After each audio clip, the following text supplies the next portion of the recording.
Welcome back to an amazing platform doctor Saima lecture. Start करते हैं हम एमडी-कैट सीरीज में मौजूद नया टॉपिक दैट वाज माइटोकॉन्ड्रिया। बहुत इंपॉर्टेंट टॉपिक है। अगर हम बात करें एग्जाम्स की आपके बोर्ड पॉइंट ऑफ व्यू से तो ये बहुत इंपॉर्टेंट क्वेश्चन है जो अक्सर एग्जामिनर देते हैं। Like power house of cell को एक्सप्लेन करें, माइटोकॉन्ड्रिया को एक्सप्लेन करें, माइटोकॉन्ड्रिया कैसे एनर्जी एटीपी बनाता है। तो ये सारा जो क्वेश्चंस हैं ये एग्जामिनर के बहुत फेवरेट क्वेश्चन होते हैं, ठीक है। इसके बाद अगर हम बात करें ईटा पॉइंट ऑफ व्यू से आपके नर्व्स में, तो वहां पर भी माइटोकॉन्ड्रिया से बहुत सारे एमसीक्यूज आते हैं। तो माइटोकॉन्ड्रिया बहुत इंपॉर्टेंट टॉपिक है, तो आपने इसको बहुत क्लियरली सुनना है। स्टार्ट करते हैं बच्चे हम माइटोकॉन्ड्रिया को। माइटोकॉन्ड्रिया आपके पास क्या है? सबसे पहले तो हमने कहा कि हमारे बॉडी को प्रॉपर फंक्शन परफॉर्म करने के लिए एनर्जी रिक्वायर है। अगर हमारे अंदर एनर्जी होगी तो हम फिजिकल एक्टिविटीज जितनी भी है प्रॉपरली परफॉर्म करेंगे। हमारे सेल्स में, हमारी बॉडी में एनर्जी होगी तो हमारे इंटरनली जितने भी फंक्शंस हैं वो प्रॉपरली परफॉर्म होंगे। सेम इसी तरह अब सोचने वाली बात है कि एटीपी जो है या एनर्जी है वो आती कहाँ से है। अब आपकी बॉडी में एनर्जी प्रोड्यूस होती है in the form of ATP, ठीक है। हमारी बॉडी में एनर्जी जो है वो एटीपी की फॉर्म में होती है। अब एटीपी कैसे बनता है? तो वो सेल के अंदर मौजूद एक ऑर्गेनेली होती है जिसे हम माइटोकॉन्ड्रिया कहते हैं। माइटोकॉन्ड्रिया जो है वो एनर्जी को प्रोड्यूस करती है। दैट्स व्हाई हम इसे कहते हैं that it was the power house of the cell. अब हम कहें बच्चे, अगर हम बात कर रहे हैं सिंगुलर माइटोकॉन्ड्रिया की, तो हम उसे माइटोकॉन्ड्रिया नहीं कहते, हम उसे माइटोकॉन्ड्रियन कहते हैं, ठीक है। जो सिंगुलर ऑर्गेनेली है उसको हम माइटोकॉन्ड्रियन कहते हैं। और अगर आपके पास बहुत सारी माइटोकॉन्ड्रियन है तो उसको हम लफ्ज देते हैं माइटोकॉन्ड्रिया का, ठीक है। माइटोकॉन्ड्रियन सिंगल ऑर्गेनेली के लिए यूज होता है, लेकिन अगर आपके पास बहुत सारी माइटोकॉन्ड्रिया प्रेजेंट हो तो उसे हम कहते हैं बच्चा माइटोकॉन्ड्रिया। अब हम इसकी डेफिनेशन पे आ जाते हैं। तो माइटोकॉन्ड्रिया आपके पास सबसे पहली बात डबल मेम्ब्रेन बाउंडेड ऑर्गेनेली होती है। अब ये यूकैरियोटिक सेल के अंदर प्रेजेंट होती है और इसके ऊपर दो लेयर प्रेजेंट होती है। दैट्स व्हाई हम इसे कहते हैं डबल मेम्ब्रेन बाउंडेड ऑर्गेनेली। अब हम इसकी कंपोजिशन की बात करें इन मेम्ब्रेन की, तो ये फॉस्फोलिपिड बाइलेयर से बनती है। इसकी जो कंपोजिशन होती है वो सेम लाइक आपके पास मैंने सेल मेम्ब्रेन पढ़ाया था, वहां पर मैंने आपको फ्लूइड मोज़ेक मॉडल में एक्सप्लेन की थी सेल मेम्ब्रेन की स्ट्रक्चर। कहा था कि वो आपके पास फॉस्फो बाइलेयर होती है, फॉस्फोलिपिड बाइलेयर आपके पास मेम्ब्रेन होती है। सेम इसी तरह इसको भी हम कहते हैं कि जो माइटोकॉन्ड्रिया की मेम्ब्रेन होती है, जो दो मेम्ब्रेन्स होती हैं, वो आपके पास किससे कंपोज होती है? Phospholipid bilayer. डिस्कवरी पे आ जाए तो माइटोकॉन्ड्रिया को डिस्कवर किया था 1850 में inside the muscle cell. Mitochondria को जब डिस्कवर किया गया था या जब इसको सीन किया गया था तो ये हमें मसल सेल के अंदर दिखी थी। मसल सेल के अंदर ये ग्रेन्यूल्स लाइक थी, इस दैट्स व्हाई इसको नाम दिया था माइटोकॉन्ड्रिया का।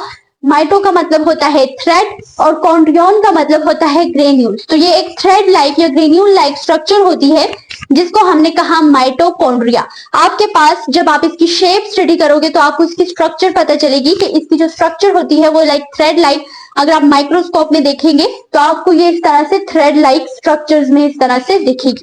अब हम आ जाते हैं इसके साइज एंड शेप पे। साइज की बात की जाए बच्चे तो जो माइटोकॉन्ड्रिया होता है उसकी लेंथ होती है 2 to 5 माइक्रोमीटर। वह जो आपके पास डायमीटर की बात की जाए तो माइटोकॉन्ड्रिया का डायमीटर होता है 0.5 से लेके 1 माइक्रोमीटर तक। ये बहुत इंपॉर्टेंट वैल्यूज है, इनको आपने याद करना है। केपीके की बुक में ये नहीं मेंशन बट फेडरल में मेंशन है, तो आपने इनको जरूर नोट करना है। आगे हम इसकी शेप पे आ जाए तो ये सॉसेज लाइक होती है, ठीक है। इसकी शेप जो होती है वो सॉसेज लाइक होती है। Sausage is the type of meat. यहाँ पर आपको पिक्चर शो हो रही होगी, ये एक मीट की टाइप होती है जो जिसकी स्ट्रक्चर ऐसी होती है जिसे हम सॉसेज कहते हैं। तो अगर हम माइटोकॉन्ड्रिया की स्ट्रक्चर देखें तो वो इसके साथ काफी रिजेंबल करती है। दैट्स व्हाई हमने कहा कि ये जो इसकी शेप होती है वो क्या होती है? Sausage like shape. अब हम यहाँ पर इसकी प्रेजेंस पे आ जाते हैं बच्चा। तो ये वेरी करती है सेल टू सेल। अब हम अगर अपनी बॉडी की बात भी करें तो ये कुछ सेल हमारी बॉडी में ऐसे हैं जहां पर ये बहुत कम पाई जाती हैं, ठीक है। कुछ सेल हमारी बॉडी में ऐसे हैं जहां पर ये बहुत ज्यादा पाई जाएंगी। तो इसका रीजन क्या है? अब आपकी बॉडी में जिस जिस सेल को ज्यादा एनर्जी की जरूरत है, ज्यादा एनर्जी रिक्वायर है, वहां पर माइटोकॉन्ड्रिया की प्रोडक्शन ज्यादा होगी। जबकि जहां पर जिस सेल में आपके पास एनर्जी कम रिक्वायर है वहां पर माइटोकॉन्ड्रिया की जो रिक्वायरमेंट है वो कम होगी, माइटोकॉन्ड्रिया की प्रोडक्शन जो है वो भी कम होगी। तो हमने कहा कि some cell have single large mitochondrion, कुछ सेल ऐसे होते हैं जिनमें सिर्फ एक माइटोकॉन्ड्रिया पाई जाती है क्योंकि वहां पर ज्यादा एनर्जी की जरूरत नहीं होती, तो हम उस माइटोकॉन्ड्रिया को माइटोकॉन्ड्रियन कहते हैं। मैंने ऊपर आपको बताया कि जब हम पास सिंगल माइटोकॉन्ड्रिया होगी तो उसको हम क्या कहेंगे, माइटोकॉन्ड्रियन। अब हमने कहा कि दो cell which need more energy having greater number of mitochondria. अब कुछ सेल ऐसे होते हैं हमारे पास जिनमें ज्यादा एनर्जी रिक्वायर होती है, जिनको ज्यादा एनर्जी जरूरत होती है, जिनको ताकि वो अपना प्रॉपर फंक्शन परफॉर्म कर सके, तो ऐसे सेल में हमारे पास जो माइटोकॉन्ड्रिया है उनकी प्रोडक्शन ज्यादा होती है। अब लाइक हमारे पास लिवर सेल है, वहां पर हमारे पास एनर्जी की रिक्वायरमेंट ज्यादा होती है, तो हमने कहा कि वहां पर सेल के अंदर मोर देन 2000 माइटोकॉन्ड्रिया पाए जाते हैं। अब यहाँ पर मसल सेल की बात की जाए तो मसल सेल में बहुत अमाउंट ऑफ एनर्जी चाहिए होती है, वहां पर एक्सेस अमाउंट में माइटोकॉन्ड्रिया पाए जाएंगे। अगर हम मसल सेल की बात करें, लाइक आप कोई भी काम करते हैं तो आपके ये जो मसल सेल है ये वर्क कर रहे होते हैं, ठीक है। आप चलते हैं तो आपके जितने भी मसल सेल हैं, जितने भी आपके बॉडी के पार्ट्स हैं, वो मूव करते हैं, वो वर्क करते हैं। दैट्स वाई वहां पर आपको एनर्जी ज्यादा चाहिए होती है। सेम लाइक आप अगर एक्सरसाइज करते हैं तो आपकी जो मसल्स हैं वो वर्क करते हैं और आपको एनर्जी ज्यादा रिक्वायर होती है ताकि आप प्रॉपरली एक्सरसाइज कर सकें, प्रॉपरली सांस ले सकें। तो यहाँ पर बच्चा आपके पास जो माइटोकॉन्ड्रिया की अमाउंट है वो बहुत ज्यादा होती है, ठीक है।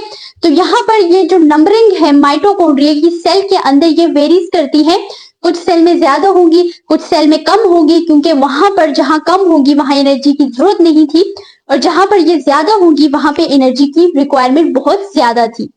अब हम डिस्कस करेंगे कुछ इंपॉर्टेंट कंसेप्ट्स को। ये ऐसे कंसेप्ट्स हैं जो आपके लिए जानना बहुत जरूरी है। आपके मोस्टली जो टेस्ट होते हैं, ये कोई भी एमसीक्यूज आते हैं वो यहाँ से आते हैं, ठीक है। आपके माइटोकॉन्ड्रिया में जो मोस्टली ये वाला पोर्शन होता है, यहाँ पर ये जो मैं आपको समझाऊंगी, यहाँ से बहुत सारे एमसीक्यूज उठाए जाते हैं, ठीक है। अब यहाँ से पहले हम पॉइंट डिस्कस करेंगे that lysosome regulate the number of mitochondria inside the cell. Mitochondria को कंट्रोल करता है, माइटोकॉन्ड्रिया की अमाउंट को, माइटोकॉन्ड्रिया की नंबरिंग को कंट्रोल करती है ऑर्गेनेली दैट वाज लाइसोसोम। अब अगर आपके पास माइटोकॉन्ड्रिया की अमाउंट ज्यादा है, अगर आपके सेल को माइटोकॉन्ड्रिया की अमाउंट इतनी ज्यादा नहीं चाहिए, तो लाइसोसोम क्या करता है, इनगल्फ कर देता है, किल कर देता है जितनी भी एक्स्ट्रा माइटोकॉन्ड्रिया है उनको। मैंने आपको लाइसोसोम में इस प्रोसेस को डिटेल के साथ पढ़ाया था कि अगर हम डेली एक्सरसाइज करते हैं तो हमारी बॉडी में हमारे जो मसल सेल हैं वहां पर माइटोकॉन्ड्रिया की अमाउंट ज्यादा होना स्टार्ट हो जाएगी। लेकिन हम ड्यू टू सम रीजन हम एक्सरसाइज को छोड़ देते हैं तो हमारे पास जो माइटोकॉन्ड्रिया ज्यादा बनी है वो माइटोकॉन्ड्रिया आहिस्ता आहिस्ता कम होना स्टार्ट हो जाएगी। लाइसोसोम आहिस्ता आहिस्ता उन माइटोकॉन्ड्रिया को किल करना स्टार्ट कर देगा। तो जब हम एक्सरसाइज करते हैं तो एनर्जी ज्यादा चाहिए होती है, तो हमारे पास जो माइटोकॉन्ड्रिया है उसकी प्रोडक्शन भी ज्यादा होती है। जबकि जब हम एक्सरसाइज छोड़ देते हैं तो माइटोकॉन्ड्रिया की अमाउंट हमें इतनी नहीं रिक्वायर होती। तो लाइसोसोम जो है वो इंपॉर्टेंट रोल प्ले करता है, जो रेगुलेट करता है माइटोकॉन्ड्रिया को और उसको इनगल्फ करता है और माइटोकॉन्ड्रिया की अमाउंट है उसको डिक्रीज करता है आपके सेल के अंदर। अगला पॉइंट बच्चे हम डिस्कस करते हैं mitochondria are derived from mother. अब माइटोकॉन्ड्रिया कहाँ से ड्राइव होता है, माइटोकॉन्ड्रिया ड्राइव होता है मदर से।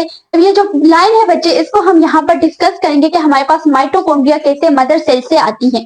सबसे पहले बच्चे आपके पास क्या होता है कि ये आपके पास क्या है, एक सेल है, एक सेल के साथ क्या है, स्पर्म सेल। अब हमारे पास यहाँ पर स्पर्म सेल जो है वो पेनिट्रेट करेगा एक सेल के अंदर। जब बच्चे स्पर्म सेल और एक सेल फर्टिलाइज होंगे तो फर्टिलाइजेशन के दौरान बच्चे ये जो स्पर्म है ये कहाँ से आता है, फादर से आता है। ये एक सेल बच्चे मदर से आता है। तो ये जो हमारे पास स्पर्म होता है बच्चे ये पेनिट्रेट करता है एक सेल के अंदर, तो इसकी जो टेल है वो बाहर रह जाती है, जबकि हेड इसका अंदर जाता है। इस हेड के अंदर माइटोकॉन्ड्रिया प्रेजेंट नहीं होते। अब हमने कहा कि sperm head not contain mitochondria. Sperm का जो हेड है जो अंदर जाता है उसके पास माइटोकॉन्ड्रिया नहीं होते, जबकि आपके पास जो एक सेल होता है उसके पास क्या होते हैं, माइटोकॉन्ड्रिया। अब जब ये दोनों फर्टिलाइज करेंगे तो यहाँ पर जो आपके पास फर्टिलाइज एक होगा, जो न्यू ऑफस्प्रिंग बनेगा, उसके पास जितने भी माइटोकॉन्ड्रिया होंगे वो यहाँ एक सेल से आए होंगे। वहां पे जो स्पर्म सेल है उसके पास कोई भी माइटोकॉन्ड्रिया नहीं था।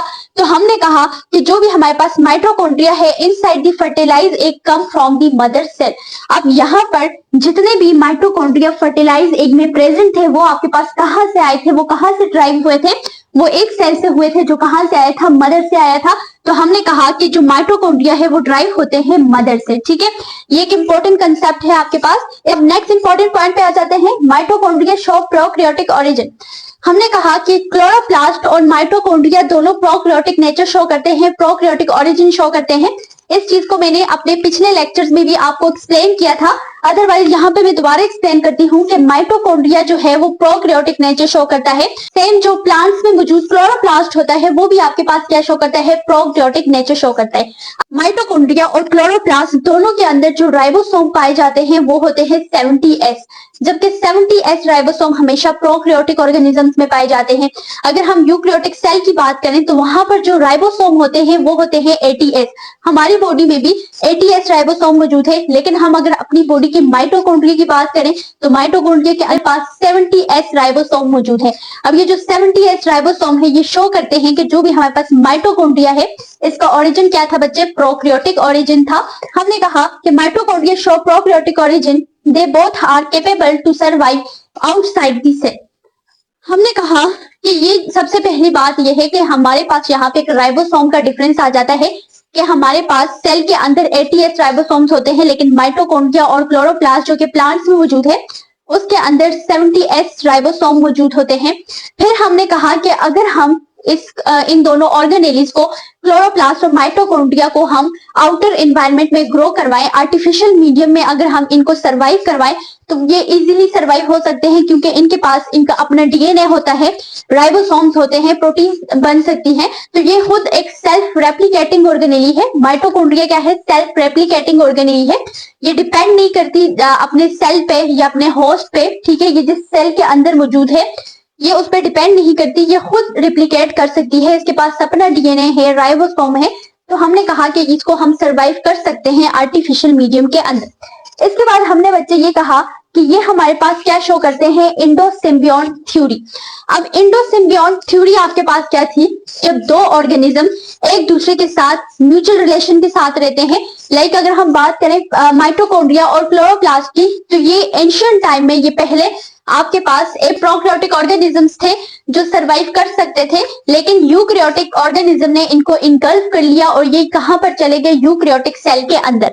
अब ये जब यूकैरियोटिक सेल के अंदर चले गए तो इन दोनों ने एक दूसरे के साथ म्यूचुअल रिलेशन कायम कर लिया। इस रिलेशन में अब ये इसके अंदर चला गया तो माइटोकॉन्ड्रिया से भी सेल को फायदा हो रहा है और सेल की वजह से भी माइटोकॉन्ड्रिया को फायदा हो रहा है। एक को प्रॉपर शेल्टर मिल रहा है, दूसरे को एनर्जी मिल रही है। तो इन दोनों ने एक म्यूचुअल रिलेशन कायम कर लिया और ये माइटोकॉन्ड्रिया सेल के अंदर एक ऑर्गेनेली बन गई। तो हमने कहा कि इस थ्योरी को हम कहते हैं इंडोसिम्बियोन थ्योरी, जिसमें एक ऑर्गेनिज्म के अंदर एक ऑर्गेनिज्म पाया जाता है और उनमें क्या होता है, एक म्यूचुअल रिलेशन होता है। ठीक है, अब हम माइटोकॉन्ड्रिया की स्ट्रक्चर को एक्सप्लेन करेंगे। तो माइटोकॉन्ड्रिया आपके पास इस तरह से सॉसेज शेप लाइक होती है, थ्रेड लाइक स्ट्रक्चर होती है आपके पास, ये एक रोड लाइक स्ट्रक्चर होता है। ठीक है, mitochondria double membrane bounded organelle होती है। इसकी जो आउटर मेम्ब्रेन होती है वो स्मूथ होती है और वो क्या होती है, परमिएबल। अब जो आउटर मेम्ब्रेन है वो परमिएबल है, वो चीजों को, ज्यादातर चीजों को अलाउ कर सकती है। इसके बाद हमने कहा कि आउटर मेम्ब्रेन पे आपके पास प्रोटीन्स होती है जिन्हें हम कहते हैं पोरिन्स। ये पोरिन्स प्रोटीन जो है ये अलाउ करती है चीजों को अंदर और बाहर। अब हमने कहा इसकी जो इनर मेम्ब्रेन होती है वो क्या होती है, स्मूथ नहीं होती, वो इनविजिनेटेड होती है, अंदर की तरफ इस तरह से फोल्डेड होती है और फोल्डेड होकर वो स्ट्रक्चर्स बनाती है जिसे हम कहते हैं क्रिस्टी। क्रिस्टी क्या करती है बच्चे, इंक्रीज करती है सरफेस एरिया को। अब हम इनर मेम्ब्रेन की बात कर रहे थे, तो इनर मेम्ब्रेन आपके पास इन्वेजिनेटेड होती है, वो लेस परमिएबल होती है, जो कि इतनी चीजों को अलाउ नहीं करती। लाइक अगर ये अलाउ करेगी तो ये कार्बन डाइऑक्साइड को, ऑक्सीजन को, वाटर को इजिली पास करा सकती है, इजिली इनकी एक्सचेंज हो सकती है। इसके अलावा बहुत मुश्किल है, ये इतनी परमिएबल नहीं है कि ये हर चीज को अलाउ करेगी अपने अंदर। अब यहाँ पर हम कहते हैं कि आउटर मेम्ब्रेन और इनर मेम्ब्रेन के दरमियान में जो स्पेस है उसे हम कहते हैं इंटर मेम्ब्रेनस स्पेस। अब इंटर मेम्ब्रेन स्पेस जो है वहां पर आपके पास एक्सेस अमाउंट में H पॉजिटिव आयन होते हैं। ठीक है, हम आ जाते हैं मैट्रिक्स की तरफ। तो माइटोकॉन्ड्रिया के अंदर जो आपके पास इनर मेम्ब्रेन है जो इन्वेजिनेट हुई होकर वो क्रिस्टी बनाती है। क्रिस्टी के अंदर आपके पास जो फ्लूइड प्रेजेंट होता है उसको हम कहते हैं माइटोकॉन्ड्रियल मैट्रिक्स। माइटोकॉन्ड्रियल मैट्रिक्स के अंदर प्रेजेंट होते हैं राइबोसोम, इसके अलावा यहाँ पर प्रेजेंट होते हैं डीएनए और डिफरेंट कोएंजाइम्स या एंजाइम्स जो हैं वो आपके पास यहाँ पर प्रेजेंट होते हैं। इसके बाद हमने कहा कि यहाँ पर जो इनर मेम्ब्रेन है उसके ऊपर स्पेशल किस्म के एंजाइम्स होते हैं, स्पेशल किस्म की प्रोटीन्स होती हैं। अगर हम एंजाइम की बात की जाए तो यहाँ पर आपके पास एटीपी सिंथेज एंजाइम्स होते हैं जो कि एटीपी की प्रोडक्शन करते हैं। इन एंजाइम्स को हम स्टॉल्ट पार्टिकल भी कहते हैं, इसके अलावा इसको F1 पार्टिकल भी कहा जाता है।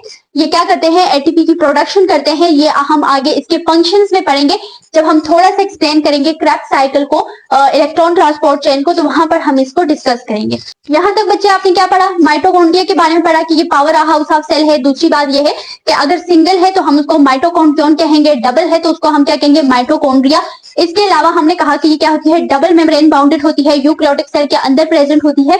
फिर हम कहते हैं कि इसको 1850 में देखा गया था, और कहाँ देखा गया था, मसल सेल के अंदर। अब इसके नेम को डिराइव किया जाए तो माइटो का मतलब होता है थ्रेड, कॉन्ड्रियन का मतलब होता है ग्रेन्यूल्स। शेप और साइज पे आई तो लेंथ होती है 2 to 5 माइक्रोमीटर, जबकि डायमीटर होता है 0.5 to 1 माइक्रोमीटर। साइज की बात हमने कर ली। शेप की बात करें तो ये क्या होती है, सॉसेज लाइक स्ट्रक्चर इसकी होती है।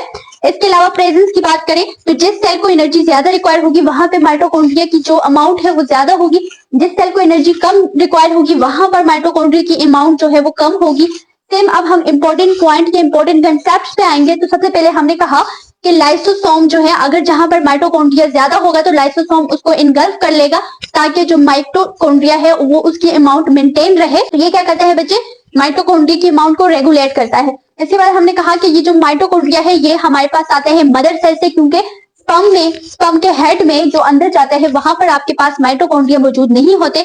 जब फर्टिलाइज एग बनता है तो वहां पर जो माइटोकॉन्ड्रिया उसके अंदर मौजूद होता है वो कहाँ से आता है आपके पास, मदर सेल से, क्योंकि फादर सेल से स्पर्म आया था वहां पर आपके पास उसके हेड में माइटोकॉन्ड्रिया मौजूद नहीं होते। फिर हमने कहा कि जो माइटोकॉन्ड्रिया और क्लोरोप्लास्ट है ये प्रोकैरियोटिक ओरिजिन शो करते हैं।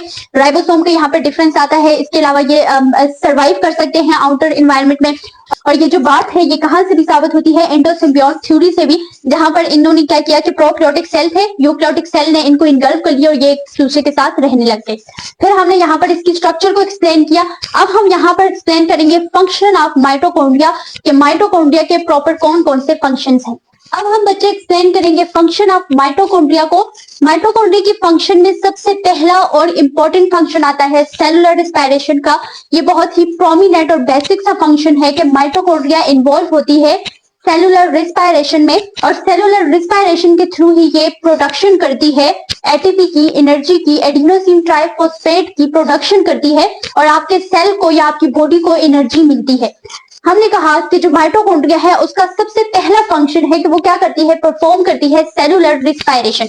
उसके बाद हमने कहा कि ये इन्वॉल्व होती है एपोप्टोसिस में। एपोप्टोसिस बच्चे क्या है, आपके पास प्रोग्राम सेल डेथ है, जहां पर जो एंजाइम्स होते हैं माइटोकॉन्ड्रिया के अंदर वो एक्टिव होते हैं, वो एक्टिवेट होते हैं और वो क्या करवा देते हैं, सेल की डेथ करा देते हैं। दैट्स व्हाई हमने कहा कि ये क्या इन्वॉल्व होती है एपोप्टोसिस में भी। इसके अलावा बच्चे माइटोकॉन्ड्रिया की मैट्रिक्स में आपके पास कैल्शियम स्टोर होता है। अब लास्ट वाले फंक्शन पे आ जाए तो माइटोकॉन्ड्रिया इनडायरेक्टली डिटॉक्सिफिकेशन भी करवाता है अमोनिया की यूरिया साइकिल के अंदर।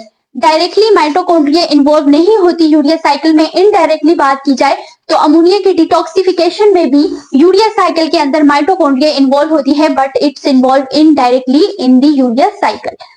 अब हम बच्चे डिस्कस करेंगे सेलुलर रिस्पायरेशन को डिटेल के साथ कि हमारे पास एटीपी जनरेट कैसे होती है। माइटोकॉन्ड्रिया को हमने कहा that it was the power house of the cell, ये पावर हाउस है सेल का। अब हम पढ़ेंगे कि एटीपी प्रोड्यूस कैसे होती है। तो एटीपी हमारे पास सेलुलर रिस्पायरेशन के थ्रू होती है। सेलुलर रिस्पायरेशन कुछ स्टेप्स के थ्रू होती है, जिसमें आपके पास क्रेब्स साइकिल आता है, इसके बाद आपके पास ग्लाइकोलाइसिस होती है, इलेक्ट्रॉन ट्रांसपोर्ट चेन परफॉर्म होती है। अदरवाइज हम यहाँ पर शॉर्टली डायग्राम में थोड़ा सा समझते हैं। सबसे पहले बच्चे ये आपके पास क्या है, एक सेल है, ठीक है। इस सेल में हमारे पास माइटोकॉन्ड्रिया मौजूद है और यहाँ पर एटीपी कैसे प्रोड्यूस होगी हम उसको यहाँ पर देखेंगे। यहाँ पर बच्चे आपके पास सेल था। इस सेल में आपके पास जो सेल की मेम्ब्रेन है वहां पर प्रोटीन्स होती हैं, ठीक है। प्रोटीन से यहाँ पर क्या आएगा आपके पास, ग्लूकोज। ग्लूकोज बच्चे क्या होता है, C6 H12O6, ठीक है। ये आपकी फूड में जो आप खाना खाते हैं वहां पे प्रेजेंट होती है। ग्लूकोज, आप ग्लूकोज लेते हैं, ये कार्बोहाइड्रेट है, ठीक है। जब हम भी खाना खाते हैं वहां पे हमें कार्बोहाइड्रेट्स भी मिलते हैं। अब यहाँ पर ग्लूकोज अंदर आएगा साइटोप्लाज्म के अंदर।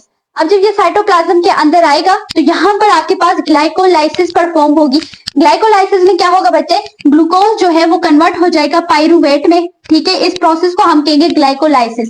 ये जो ग्लूकोज का मॉलिक्यूल था ये नए मॉलिक्यूल में कन्वर्ट हो जाएगा जिसे हम कहेंगे पाइरूवेट। अभी जो पाइरूवेट है बच्चे, इसका मॉलिक्यूल माइटोकॉन्ड्रिया के अंदर एंटर होगा।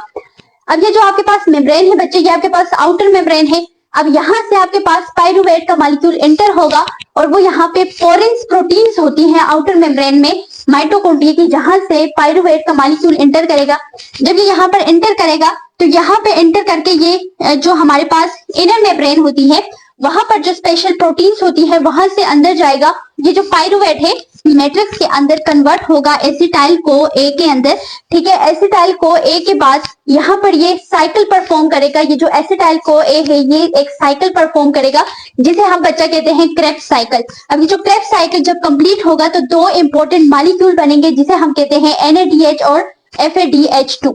इसके बाद अगर हम फैटी एसिड की बात करें तो यहाँ पर फैटी एसिड भी सेम इसी तरह आउटर मेम्ब्रेन से पोरेंस प्रोटीन के थ्रू एंटर करेगा।